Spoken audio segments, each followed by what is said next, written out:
Bom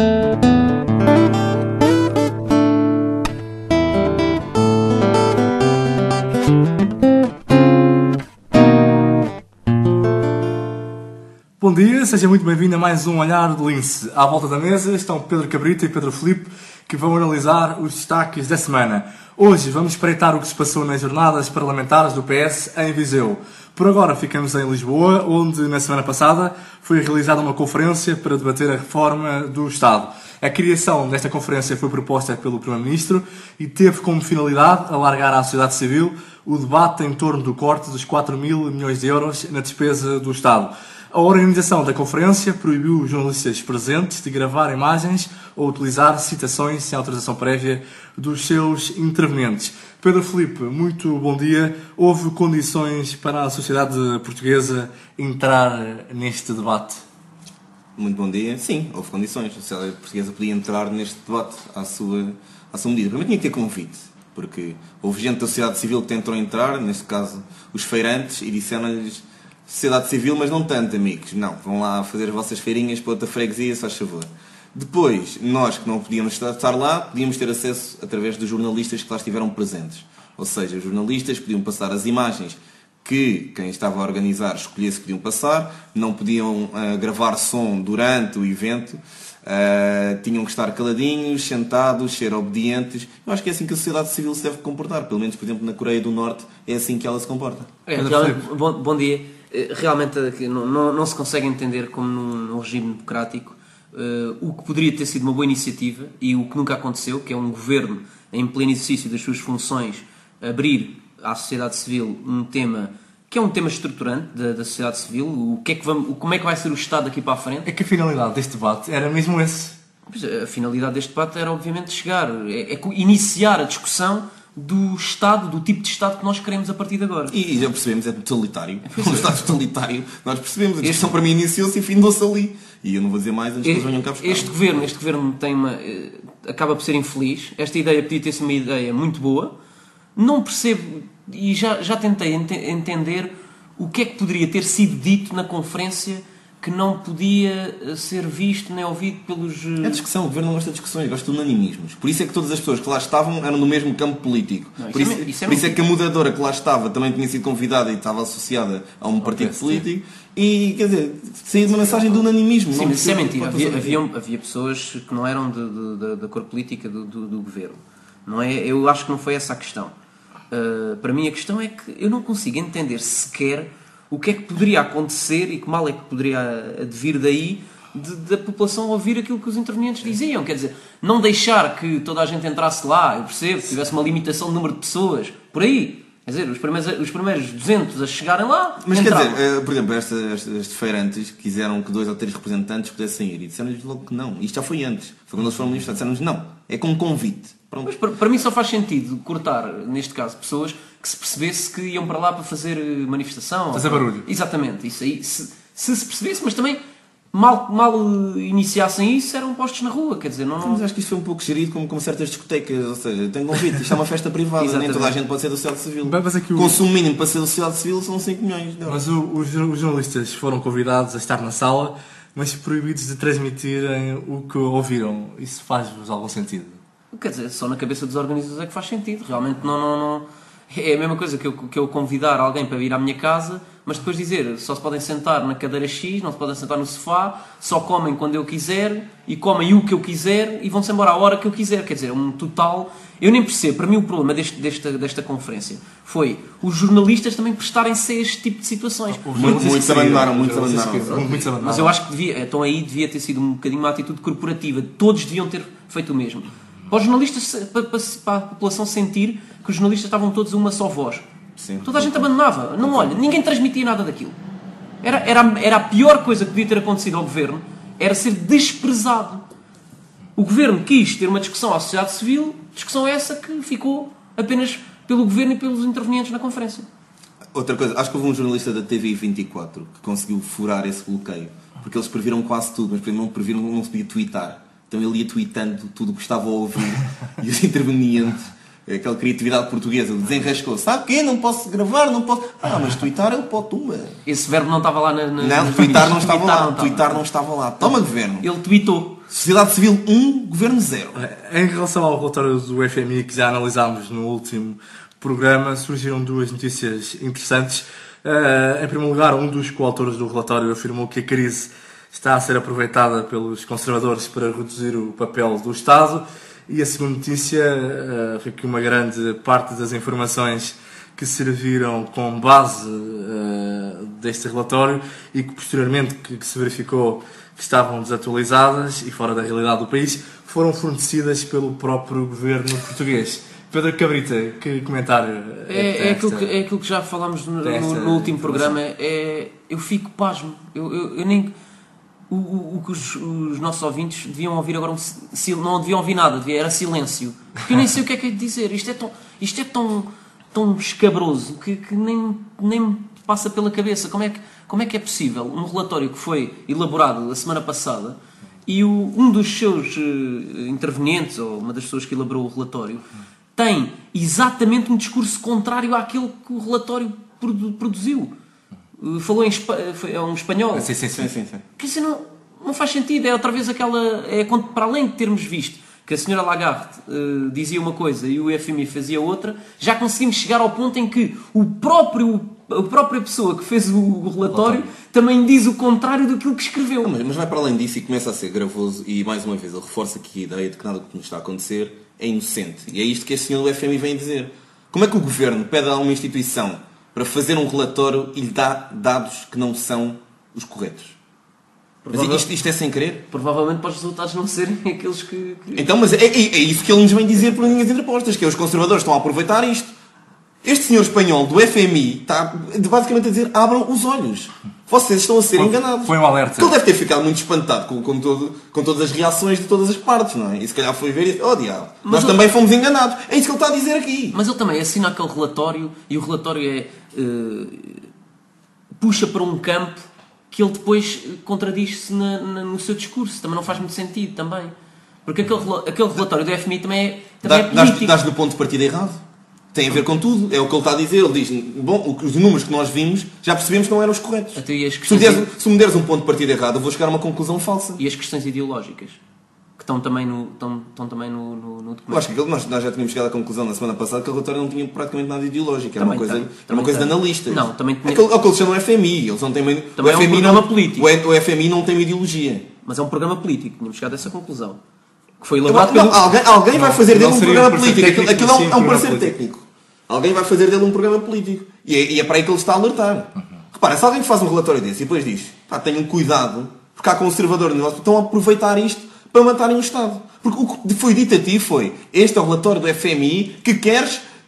e tu vais ter que diminuir o Estado e der para onde der. E depois vem o FMI dizer: não dissemos nada disso. E já não é a primeira nem a segunda vez, lembra? Com a TSU também foi assim. Portanto, o governo TSU, veio o FMI...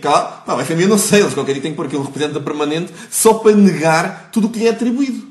TSU, isso foi uma ideia criativa e original do vosso governo. Não, nós não temos nada a ver com isso. Então, são os Pôncios Pilatos da nossa economia, estão sempre a lavar as manitas. No vosso entender, a reforma do Estado que o governo pretende concretizar com base neste relatório está prevista no programa do governo e nos programas eleitorais dos partidos da coligação, Pedro Filipe? Não, claro que não está. Então temos aqui uma questão de legitimidade eleitoral. Nem sequer está prevista no memorando de entendimento da Troika.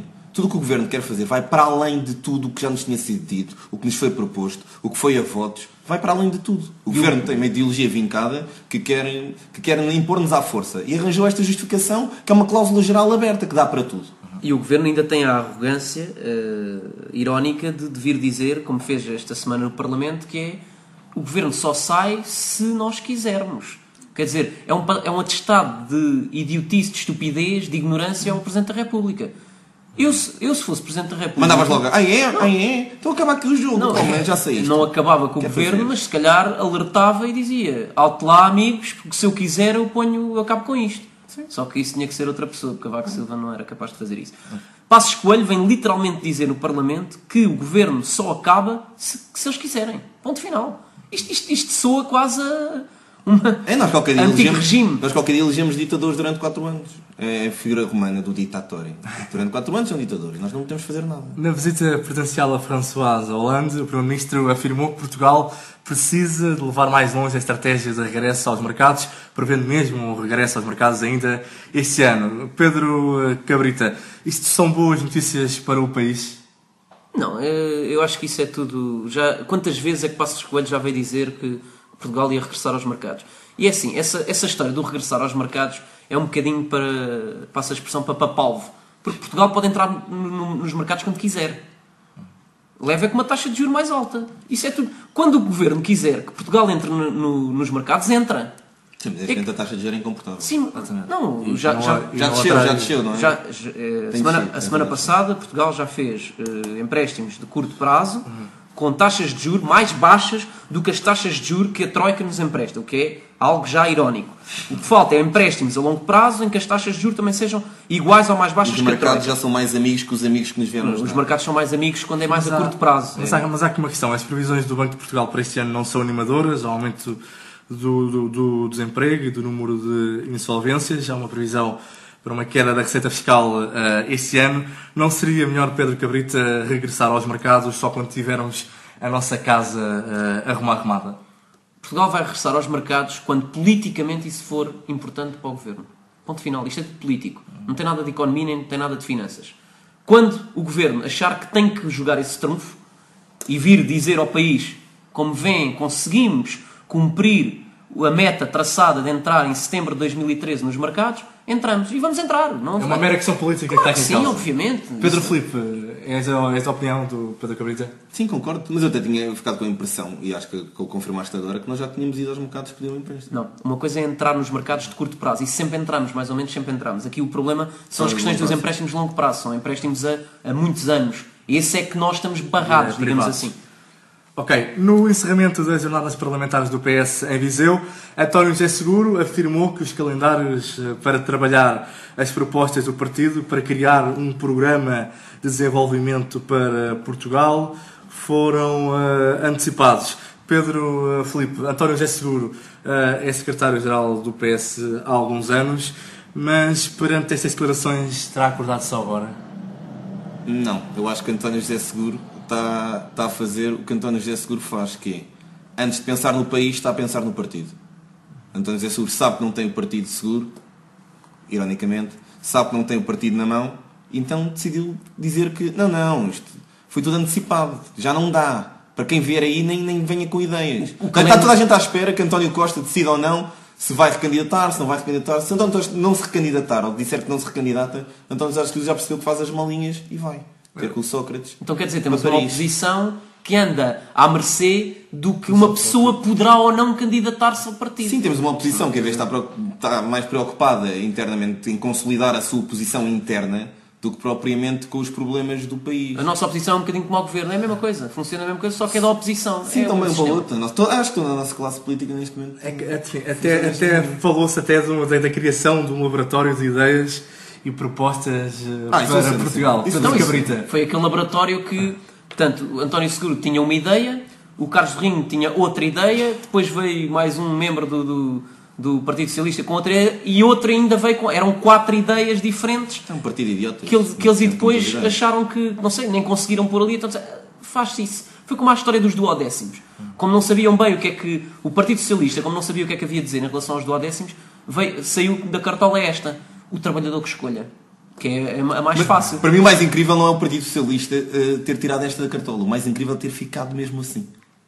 Isso que é mesmo melhor. Eles dizem, olha, faz isso. E os outros também não tinham...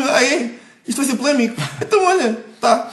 E agora temos as empresas, ai meu Deus. Imagina uma empresa como, por exemplo, a Sonai, não é? Como o maior empregador privado em Portugal. Milhares de trabalhadores, cada um a dizer, olha, quero, olha, eu não quero. Então, mas, e agora, a organização disto deve ser qualquer coisa. A Sonai até tem uma vantagem em relação às outras empresas, porque põe aquelas meninas de patins a passear pelo centro comercial, pelos trabalhadores. Portanto, você, este mês, como é que é? Querem duodécimo ou... Não? Pronto. Sim, Censos... Portanto, as empresas agora vão censos dos duodécimos à caixa 13, censos do duodécimo à caixa 13. As empresas agora vão contratar... Olha, isto poderá diminuir o desemprego. que é contratar um indivíduo só para andar a perguntar aos trabalhadores todos os meses se ele esse mês quer o 12º ou não. Uma folhinha vai passando, está a ver? Quer 12º? Sim. Este mês faz-me jeito que eu quero comprar um frigorífico, venha ao 12º. Isto é uma coisa que não tem sentido nenhum. A governação em Portugal, mais oposição, parece um sketch cómico. É o que me parece. E é a tal história do não sei se é de chorar, sei de rir. Outra coisa que me deu muita piada foi que António José Seguro veio agora dizer, depois de estar sempre contra as políticas do governo, que não tinha ainda condições para prometer uma baixa de impostos caso fosse eleito primeiro-ministro. Mas quer uma maioria absoluta, não é assim? Isso ele também acrescentou, que queria uma maioria absoluta. Não podia era prometer uma baixa da carga fiscal. Ou seja, acontece isto. Aumento da carga fiscal. Odiamos, horrível, mau, nunca, matar a economia. Então quando for para lá você, vai baixar. Não tenho condições para prometer isso. Odeio, horrível, vai matar a economia, mas é a minha política. Ou pelo menos não pensei nisso. Eu pensei que, o António Costa já decidia, não é? É literalmente António José Seguro está... António José está inseguro, exatamente. Bom, o início das jornadas parlamentares do PS ficou marcado por divergências sobre a defesa da extinção ou não extinção da ADSE. Apesar do líder parlamentar ter afirmado que o PS é contra a extinção da ADSE, o secretário do PS no setor da saúde defendeu a sua extinção. No meio desta confusão, José Lelo, para defender a não extinção do subsistema de saúde para os funcionários públicos, argumentou no seu Facebook que a maioria dos funcionários públicos são eleitores do PS. Pedro Filipe, será que o PS sabe porque que é realmente contra a extinção da ADSE? A questão é, o PS é realmente contra a extinção da ADSE? É que eu depois de ler tudo fiquei, é um ninho. É o eterno ninho, acabas de falar. O líder parlamentar... Mas é como os duodécimos. É como os duodécimos. É como a questão da diminuição dos deputados. Exatamente. É como todas as outras questões. Mesmo a carga fiscal, que é muito má, mas que parece que... Ou seja, temos políticos para todas as coisas. É um ninho. Não ficaste esclarecido? Eu não fiquei esclarecido, não estou esclarecido. Acho que ninguém ficou, nem eles próprios devem estar. E o argumento, para mim, é genial, que é... Então, não se pode baixar, os homens votam em nós. Olha, aí está o superior interesse do país. Pedro Cabrita, que argumento é este? É um argumento da chacha, porque não faz qualquer tipo de sentido, não tem lógica. Porque é a tal situação que há pouco dizia, cada um diz uma coisa, vê-se perfeitamente que o partido não tem um líder, e até eu, que não estou muito, não visto essa camisola, já sonho que António Costa saia de Lisboa diretamente para o partido. Neste caso não precisa de sair de Lisboa, vá diretamente ali para o rato e pegue nisto, pegue o touro pelas mãos. Que o país precisa de uma oposição liderada por António Costa? Obviamente o país não precisa de uma oposição liderada por António Costa, precisa de uma oposição, ponto. Eu não sei se é liderada por António Costa ou por outro qualquer. Isto não é uma oposição, não é oposição nenhuma. Tal como isto também não é nenhum governo. Ou seja, não temos governo nem temos oposição. É o tal vazio. A população olha e vê, olha para um lado, não vê governo, olha para a oposição, também não vê alternativa. É esse mal, é o paradoxo que nós vivemos. Pedro Filipe, concordas com a integração da ADSE no Serviço Nacional de Saúde? Concordo, eu acabava com todos esses subsistemas, não são privados, porque são públicos. Porque acho que já não faz sentido. Hoje em dia, não temos condições para tal, essa é a primeira, é uma razão lógica, e 2, não acho que faça sentido. Acabava com todos esses subsistemas. Exatamente. Por exemplo, queres mais um que eu diga que também acabava? Acabava com a Caixa de Providências de advogados e solicitadores de execução. Então porquê? Porque mais uma vez não faz sentido, e como todas essas caixas privadas não fazem sentido, que haja cidadãos de primeira e de segunda em relação aos mesmos serviços. O que não faz sentido é um modelo, ou temos modelos privados ou temos modelos públicos. Sim, exatamente. Ou seja, se toda a gente desconta para a segurança social, porque carga de água, advogados e agentes de execução não fazem. Mas o que é que justifica que estas duas classes não façam? É ponderoso? O que é que médicos têm que fazer? E engenheiros não? É preciso explicar? Porque é que essa classe é mais privilegiada? Não é preciso explicar. Sim, é preciso explicar. Porque quando crias um privilégio, tens que justificar, não é? Não podes criar um privilégio que seja injustificado. Eu vou tentar fazer aqui eu vou explicar aquilo que um português médio pode fazer facilmente as contas e perceber isto. E um português ponta de lança? Também. Mas um médio defensivo. Bom, então vai. Portanto, uma pessoa é funcionário público, desconta uma percentagem para este sistema de saúde que se chama ADSE. E eu, que não sou funcionário público, pago também a ADSE desse funcionário público.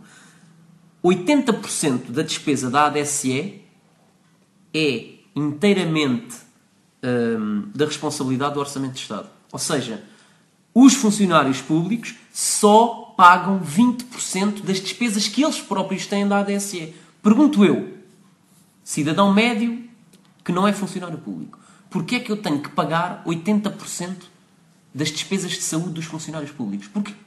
Não faz sentido nenhum. Não é preciso ir buscar mais argumento nenhum. É este só. Não, sabes quem é que dá a resposta a isto? José Lelo.